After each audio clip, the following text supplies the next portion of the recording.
So since the launch of the Z1, it's been hugely popular thanks to its machining capabilities.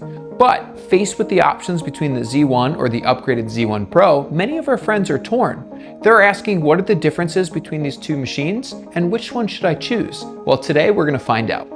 First, let's look at the core hardware. The Z1 features the classic NEMA 17 stepper motors paired with linear rails and Acme lead screws.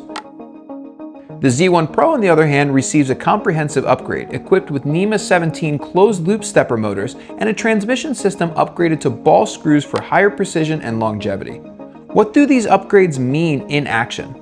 Let's test them first using the officially recommended machining parameters. Look here. Whether it's cutting wood, milling aluminum alloy, or even the challenge of harder brass, both the Z1 and Z1 Pro can stably and reliably complete all of the material processing tasks officially as advertised, delivering excellent finish quality.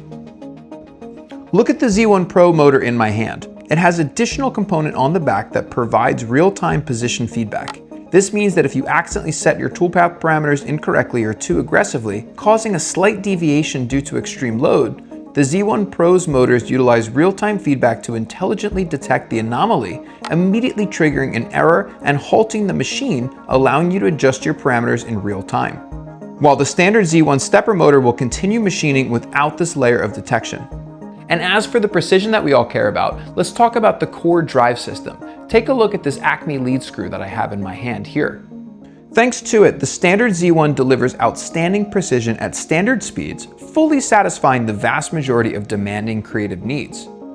But if you are a maker chasing efficiency and want to increase your speed, that's where the Z1 Pro's ball screw system shines. Compared to the sliding friction, the rolling steel balls inside the ball screw offer less resistance and extreme rigidity.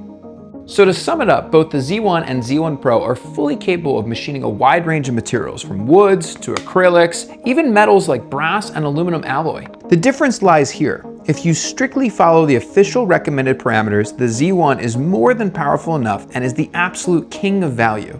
If you primarily machine metals, require higher machining efficiency, or frequently experiment with more aggressive parameter settings, then the Z1 Pro, equipped with smart protection and superior precision retention, is the better fit for you. So choose your best creative partner based on your core needs. Let us know your thoughts and your choices in the comments below, and we'll see you next time.